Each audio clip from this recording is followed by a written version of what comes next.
नमस्कार मित्रांनो, तुम्हाला माहित आहे का, अनेक मुलांना झोपेत वीर्यस्खलन का होते? स्वप्नदोष नाईटफॉल म्हणजे काय? याची कारणे व उपाय काय आहेत? अनेक मुलांना झोपेत वीर्यस्खलन होते. मुलांच्या मनात हा प्रश्न येतो की हे का झाले? याच्याने माझ्या शरीरातील ताकद कमी होईल का? हा कोणता आजार तर नाही ना? अशा प्रश्नांमुळे अनेक मुलांना भीती, लाज किंवा अपराधीपणाची भावना वाटू शकते.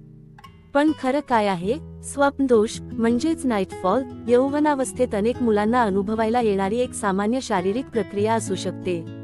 याचा अर्थ शरीर कमजोर झाले आहे किंवा काही गंभीर समस्या निर्माण झाली आहे असा होत नाही.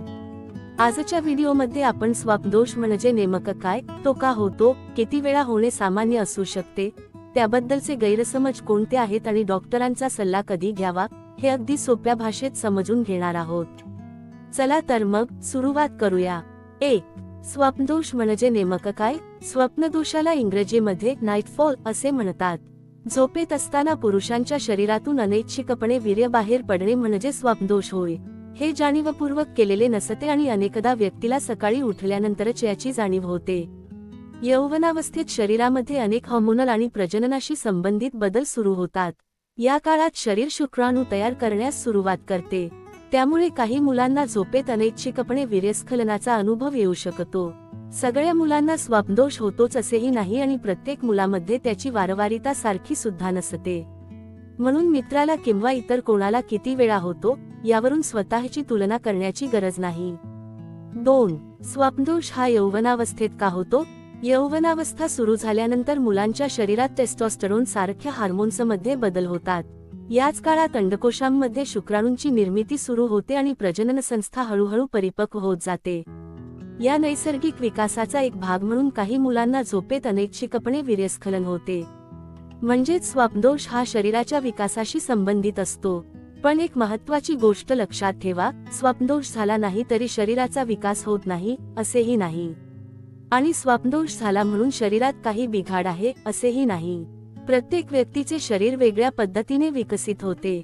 3. स्वप्नदोष झाल्यावर शरीर कमजोर होते का? हा सर्वात मोठा गैरसमज आहे. काही मुलांना वाटते की वीर्य बाहेर गेल्यामुळे शरीरातील ताकद, प्रथिने किंवा जीवनसत्वे मोठ्या प्रमाणात कमी होतात.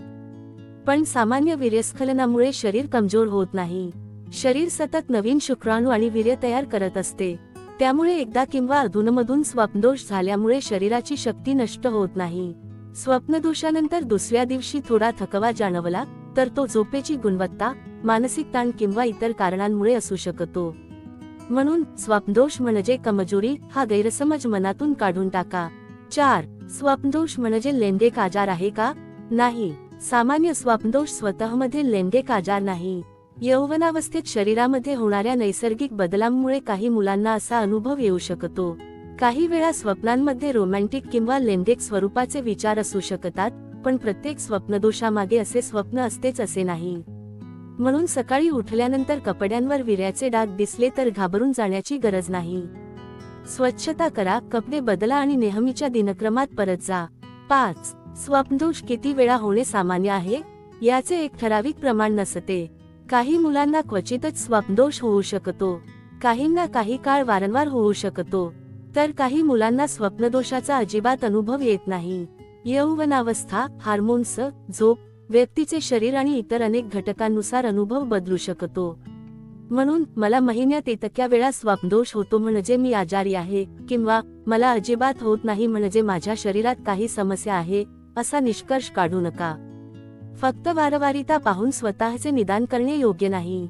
6. स्वप्नदोष आणि हस्तमैथुन यांचा संबंध आहे का? याबद्दलही अनेक गैरसमज आहेत. हस्तमैथुन आणि स्वप्नदोष या दोन्ही वेगळ्या गोष्टी आहेत.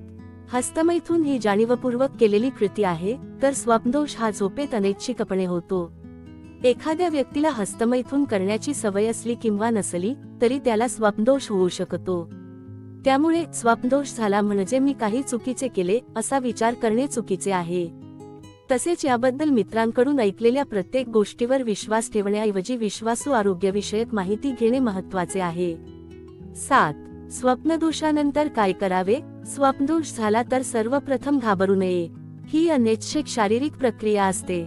सकाळी उठल्यानंतर शरीराची आणि जननेंद्रियांच्या भागाची स्वच्छता करा. ओले किंवा डाग लागलेले कपडे बदलून स्वच्छ कपडे घाला. यासाठी कोणतीही विशेष औषधे, घरगुती उपाय किंवा तथाकथित ताकद वाढवणारी औषधे घेण्याची गरज नसते. नियमित पौष्टिक आहार घ्या, पुरेशी झोप घ्या आणि शारीरिक हालचाल ठेवा. सगळ्यात महत्त्वाचे म्हणजे मनात अपराधीपणाची भावना ठेवू नका. 8. स्वप्नदोष थांबवण्यासाठी औषध घ्यावे का? सामान्य स्वप्नदोषासाठी स्वतःहून कोणतीही औषधे घेण्याची गरज नसते. बाजारात किंवा इंटरनेटवर काही जाहिराती अशा दिसतात की स्वप्नदोष कायमचा बंद करा, वीर्याची शक्ती वाचवा किंवा कमजोरी दूर करा. अशा दाव्यांपासून सावध राहा. सामान्य स्वप्नदोषासाठी अशा औषधांची गरज नसते. जर तुम्हाला वारंवार चिंता वाटत असेल किंवा काही असामान्य लक्षणे असतील तर इंटरनेटवरील अप्रमाणित उपाय करण्याऐवजी डॉक्टरांचा सल्ला घेणे योग्य आहे. 9. स्वप्नदोष आणि लैंगिक विचार यांचा संबंध. यौवनावस्थेत लैंगिक किंवा रोमॅन्टिक विचार वाढणे सामान्य असते.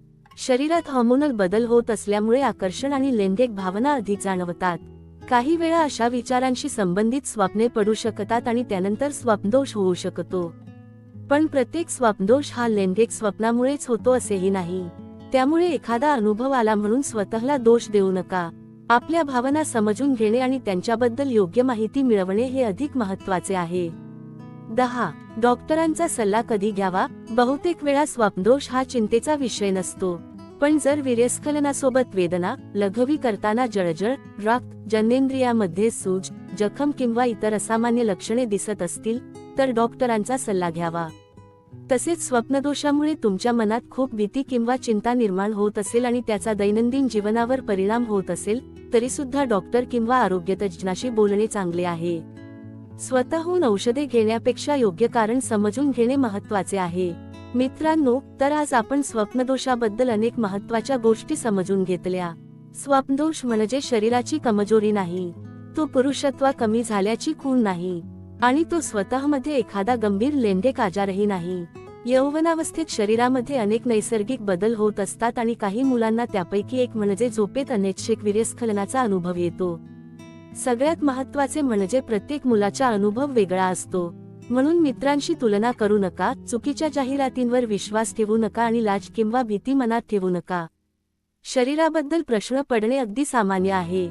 योग्य माहिती मिळवणे ही लाजेची गोष्ट नाही, तर आपल्या आरोग्याची काळजी घेण्याची गोष्ट आहे. हा व्हिडिओ तुम्हाला उपयोगी वाटला असेल तर लाईक, शेअर व सबस्क्राईब करायला विसरू नका. तुम्हाला स्वप्नदोष किंवा यौवनावस्थेबद्दल काही प्रश्न असतील तर कॉमेंटमध्ये नक्की लिहा. स्वतःच्या शरीराला समजून घ्या, योग्य माहिती मिळवा आणि आरोग्याची काळजी घ्या. धन्यवाद.